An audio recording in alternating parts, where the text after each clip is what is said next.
Before we get started, anyone interested in ordering Mr. Lindell's 4-CD set, go to metaphysicalarttheater.com. For those in the U.S., you can order physical copies or the digital downloads. For those outside the U.S., you can order the digital downloads by going to metaphysicalarttheater.com. How you doing, sir? That's fine, thank you. How are you doing? I'm doing great. Today we're going to talk about be still and know that I'm God. That sounds good to me. That's right on. If you can do that, the rest of it all just falls in place. That's it. You know, you're told to be still and know that I'm God. So he's telling you, you can know me. Just be still and listen. Shut up for a while and listen. That's all you have to do, right? Absolutely. You said if you can do that, and that's a challenge for many of us to be able to be still because we're so active. We're in a society that everything is go, go, go. So how does one get to a place where he or she can be still? Yeah, I understand. I know what I'm telling you to do. Because if you're like I was, impatient, you know, I had to learn patience. And it takes the discipline to do so. So I know what I'm telling you to do. But you can do it because God told you to do it, and he wouldn't have told you to do it if you couldn't do it. Doesn't that make sense? It does make sense. It makes perfect sense when I'm thinking from a spiritual mindset, but when I'm thinking from my ego mind, it's kind of confusing. That's right. That's right. And that's what you need to break through, that confusion, because we all have it. And that, like I said, it took me years to understand what I'm sharing with you now. But I also understand, once I did understand it, that it needn't take years. It needs months, maybe. But it takes vigilance. It takes you focusing, because what has your focus has your life. And it's that simple. Day in and day out, moment by moment, what has your attention has your life. So if you're choosing what you're paying attention to, then you're choosing your life. But if you're not choosing it and it's just ideas flowing through your mind, you're told, be still and know that I'm God. He's telling you, you can know me if you'll just be still. That seems to me like a great invitation, doesn't it? It does. You know, and as I was listening to you speak about, you know, be still and know that I am God. We're speaking about the I am within each person because, of course, God resides in each and every one of us. And apart from God, none of us could exist. That's right. Aren't we told there's only God? That's it. Everything is godly. I'm all things to all, he says. I'm even you to you. And he thinks he is you. And that's why he allowed you to choose this day. And it's always this day, so you're always choosing, whether you're aware you're doing so or not. And all we're trying to do with these messages is tell you that it's just you paying attention to what you're saying to yourself, is what you're experiencing day by day. You're always thinking ahead of your evidence. But what? Because you're told that as you think, you are. So it seems to me it would be very important to check on what you're thinking feelingly about. And feeling is the secret.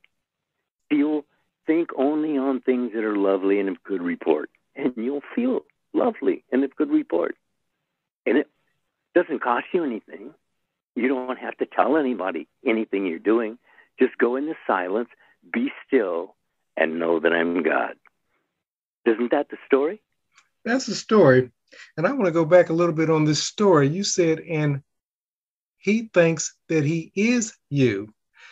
And that's where a lot of us get stuck. Okay. And what I mean by that, we so focus on the me, myself, and I, the ego portion of who we are. And we will even chime out, I am God. But we believe it only from an egocentric mindset. We don't really understand that collectively there's only God. And so each and every person is God. Absolutely. Absolutely. Where would he get other personalities other than the ones he made? And that's what you look for, is personalities. And you have a personality, and it's one you made yourself. Because like God said, they themselves are makers of themselves. And if you're carrying around a lot of useless baggies, like negative ideas on this, that, or the other, then it's you who's denying yourself. Because why think on something negative if, as you think you are, why not think on the lovely and of good report, as we're told to do? And we should be about doing exactly that, because that's what you're going to be experiencing. And if you want to change your world, change your mind. And that's what we're told. Change your mind, change your world. It's that simple. But it takes reiteration and reiteration of the idea. And man is such a poor dreamer. He forgets. Right now we're talking spiritually, but 5 minutes after we finish the call, I'll get a phone call from somebody wanting to tell me something, and then there it goes. And you get it back. And you refocus quickly. Because, you see, that's what we need to train ourselves to do, to get back to what we were thinking of when we were actually talking sanely. I know you're not paying attention all the time. I mean, I'm very aware of that. I'm sure DeCarlo's aware of that, too. You're not paying attention all the time, but just remember, what has your attention has your life. Think about it. It doesn't. You don't have to tell anybody what you're doing. Just think about it, right? Absolutely. And you said, we could be talking about these spiritual principles, and a moment later, after we get off this call, another call comes in, or we have an interaction with a family member or whatever, and spirituality goes out the window. But understand, when that happens, it makes us no less God. And no less choosing either. You see, the thing of it is, you're on all the time. Understand, you're on all the time. And your say is a valid say. What are you saying? That's all you're asked to do, is just check on what. I'm not asking you to tell me. That's your business. And all I'm asking you is, are you minding your business? Because that's what you have to learn to do. Mind your business. What are you talking to yourself about? What are you suggesting to yourself? Because moment by moment, you're creating your future. That's it, isn't it? It is it. And going back to minding your business and your say is a valid say, people often come to me and they'll say, what does it mean that your say is a valid say? And it goes back to what you just said about minding your own business. What are you saying with your own self-talk? Because whatever you're saying, that's what you're reproducing in your world of experience. That's right. That's their business. Whatever you're thinking feelingly about, you've made your business. Isn't that it? That's it. See, and if it's unlovely and it's not good report, well, wow, look out. Oh, there you are again. Look, it's very simple. Attitude awareness and imagination control. With these two, you can rule your world as you see it to be. Because that's how you have desired change. I mean, we know there's always going to be change. That's what this is, a world of ideas, attitudes, change. But you're given to direct the changes, and that's what you're here to do, to be a better director of your own self-talk. Not what somebody else is talking about, but what are you thinking feelingly about? Because that's your world of experiencing. That's it, isn't it? It is it. And going back to attitude awareness, what is your attitude at any given moment? And imaginational control, what are you thinking about? It sounds simple, but very few of us get quiet and begin to take inventory of what it is concerning our attitude. What kind of attitude do we have? What things are we imagining on a daily basis? What are we continuously intaking in our mind? Because, of course, those are the things, whether we realize it or not, even if it seems to be passive, is being outpictured in our world. Yeah, that's right. It says very, very plainly, as a man thinketh in his heart, so is he. Keep reading it, so does he, so has he, on and on. It all comes through you, not to you. It appears on the without to be coming to you, but you're told not to judge by appearances, because then it's just same old, repeat, repeat, repeat. But if you'll change your mind, you will change your world, because the first does the second. So there you are. Do it. Do a thing, and you shall have the power. Do it. It doesn't say try. It says do it. Do a thing. What thing? Sit in the silence, be still, and know that I'm God. And once you accomplish that, the rest of it all just falls in place, doesn't it? It does, but we see people who begin to take focus and begin doing things, and we say that they're special people, they're gifted people, and what we fail to realize is that we're all expressions of God. That's right. Hey, everyone, God is no respecter of persons. In other words, if he's ever helped anyone, he'll help you just the same. He's no respecter of persons. So what are you feeling about yourself? What are you thinking feelingly about your world of experiencing? Because you can change it. That's what it means if you're told, choose this day. Change your mind, change your world. It's that simple. If you keep it that simple and you do it regularly, you'll start seeing the evidence in many, many ways that you would not have actually thought about. But you see, all prayers are answered. I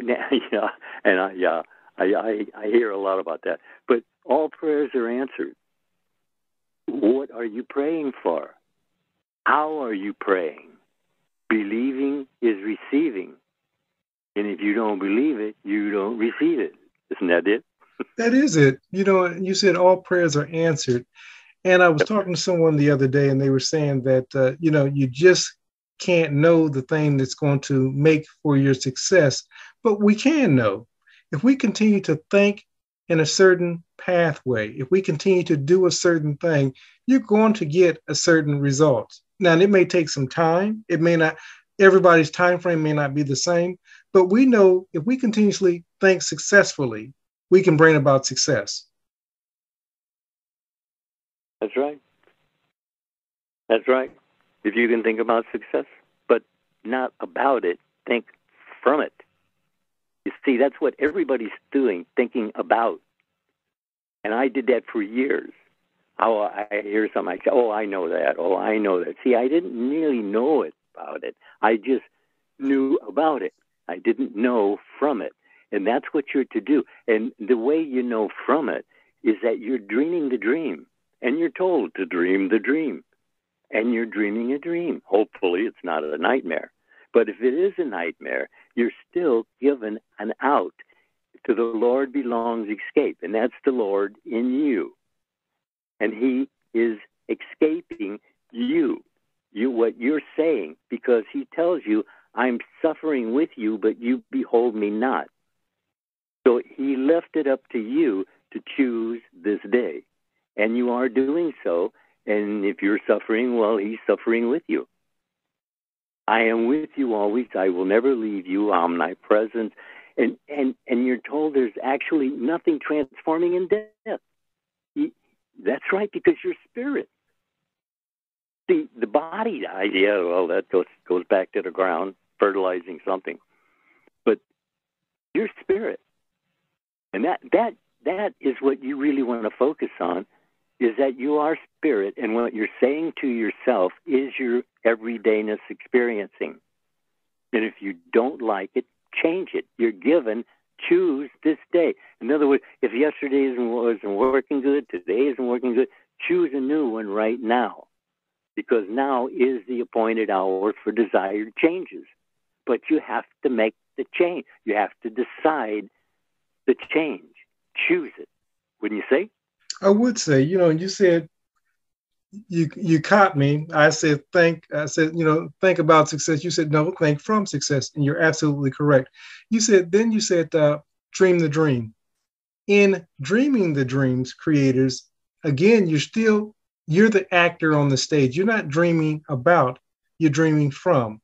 And as you occupy that state, even in your waking dream, because we call this a virtual reality, as you continue to occupy the state, people say, well, how do I occupy the state? You first start off as what is perceived as make-believe or pretending or role-playing. You begin acting as if you are the person you desire to be. That's all there is to it. As a man thinketh in his heart, so is he. Male, female, made he them, man. As you think, you are, you do, you have, you be. That's it. And you're doing so every day. And all you have to do to catch yourself is sit down, be still for a moment, and just view the thoughts that come through. Don't make any judgment on them. Just hear what you're saying to yourself, suggesting to yourself, and then you decide, is this what I want to do? Is this what I want to be? And if you can't handle the monsters, don't dream them up. It's as simple as that, because you are actually dreaming up your existence forward. Hopefully, it's lovely and of good report, which that's what we're told to focus on, lovely and of good report. But if you choose to think negative, it'll draw to itself more and more negative to drive you on, because then ego is in control. And believe me, ego wants control. Ego will say and do anything for control. But that's what you're to do. You're to see what you're actually saying to yourself morning, noon, and night. Remember, you're on all the time. So don't think something's falling into the past. No, everything is being projected into our future.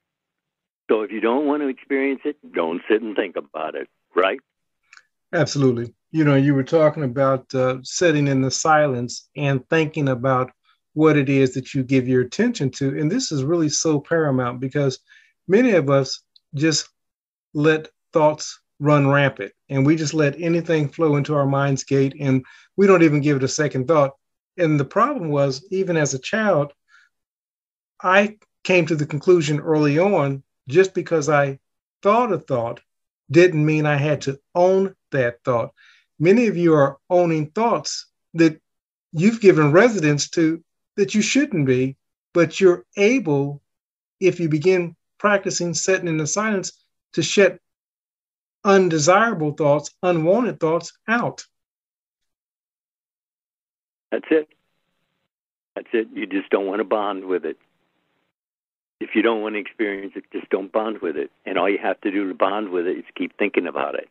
Because as you're thinking about it, more and more and more in that particular subject will come to you. And it'll enrage you. And that's what they call, look at road rage.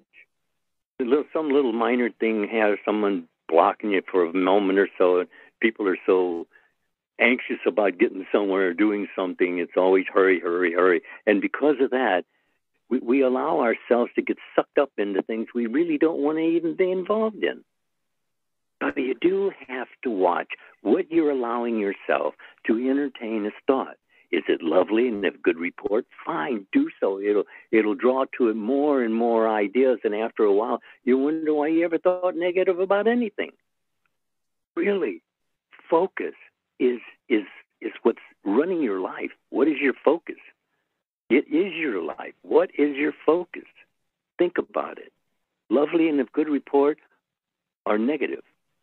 It's always up to you. You have a choice. And that, just remember, you have a choice. And your every word must be accounted for. That's how special you are, is that every word you speak makes up your world of experiencing. Think it. Just think from better than the best. Wouldn't you say?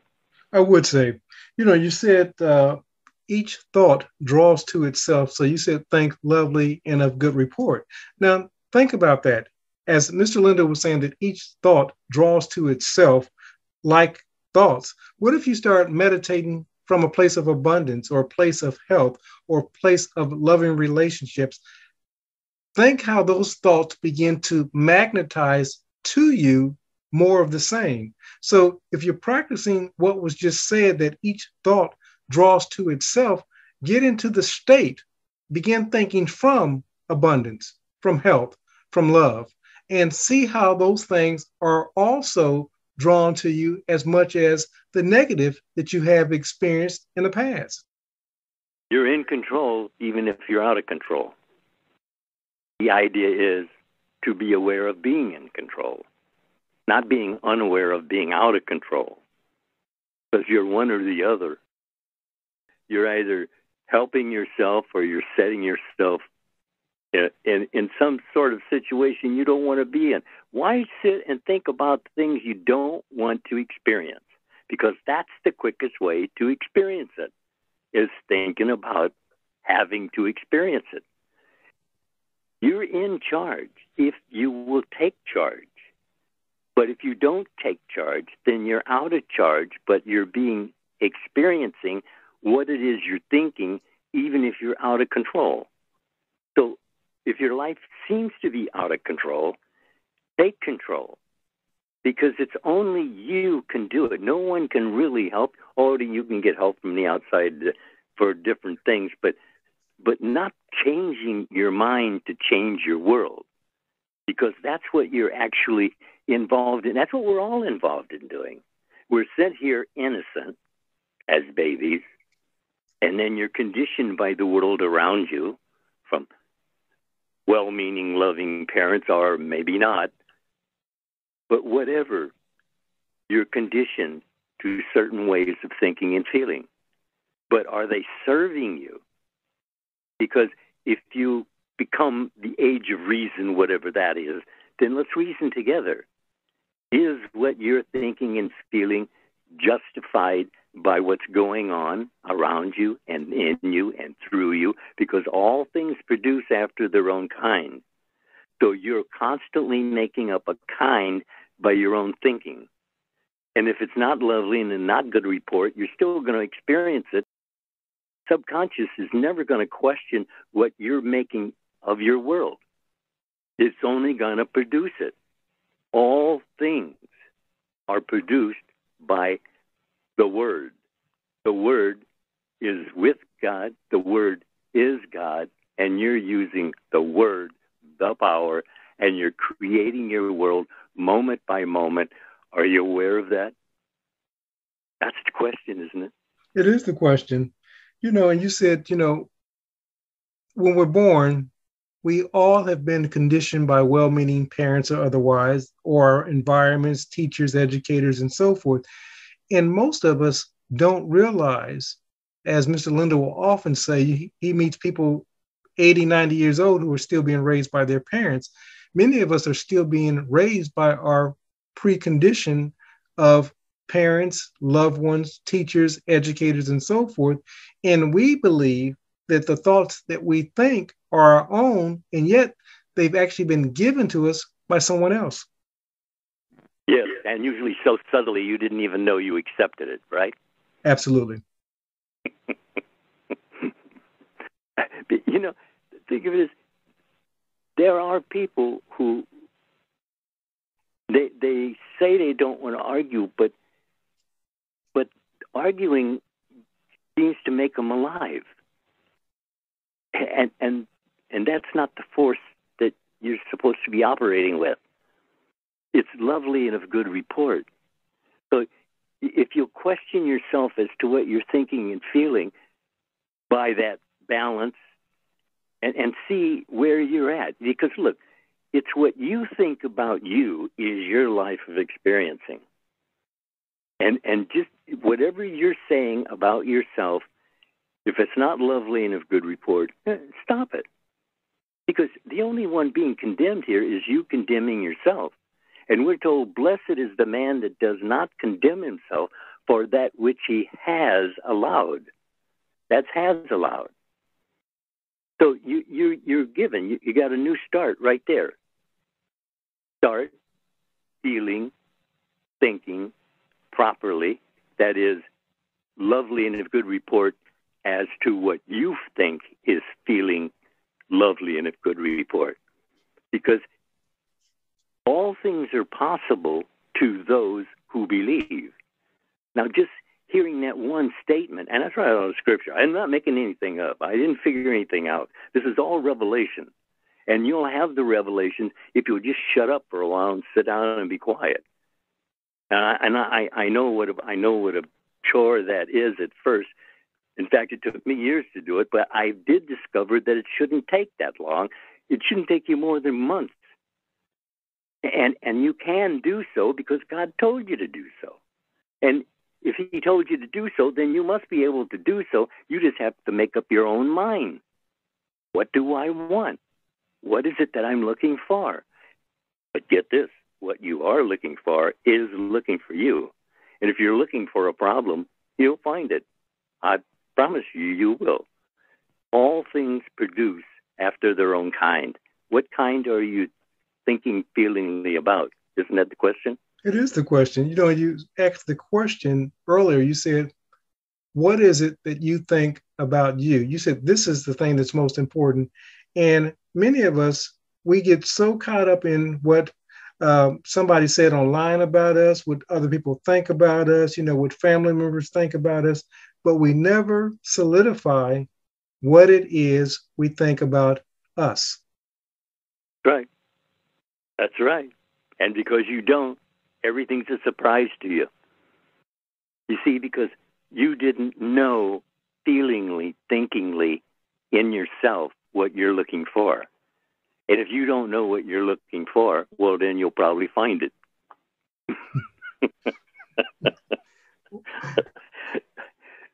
I know what it sounds like, but you're in charge even if you're out of charge or out of control. And if you're out of charge, well, then get some sleep and rest and relax, and you'll be charged up again to listen. Because look, what we're looking for is those people who want to know first person, not hearsay. The hearsay, it has a part to play, but that's the conditioning, the hearsay. That's the conditioning from the world around you. Now, you can take what they say and then evaluate it for yourself, for you, what it is that you want, what you think you feel better about, and do so consistently, persistently. Your whole world would change.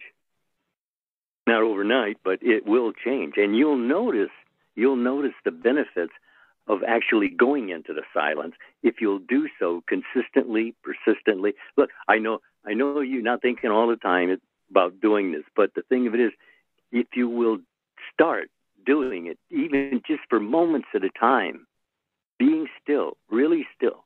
It says still, not just quiet, still. And you will know what to think, what to feel, what to do. But because it's all right with you. Everything is right where you are. And you're choosing from what's right with you. But do you know what's right with you? Everything. The whole world is within you because God is within you. I am with you always. I will never leave you. Omnipresence. That's all you have to really think about. Isn't that so? It is so, you know, and you said be still and know, you know, and a lot of times in that being still, what's going to happen is you're going to receive revelations. Now, the biggest thing is don't discount the revelations when you're in the silence. make note of them, because what happens is whatever is given to you and you receive it, more will be given. But if you discount what's given to you in the silence, your ears and your eyes are going to be closed to new revelations. Yeah, well, the thing is, you don't even have to refuse it. In other words, what I'm saying is that you're thinking motivated by what? See, that's what you want to know. What is your motivation? What is it that you really want? What can you decide on and stick with it? Because if you can do that, that's what success is that you don't stop. Because if you stop, then it's all stopped. But if you don't stop, you win. Seek and you shall find. See, it's telling you, as long as you're seeking, you're going to find.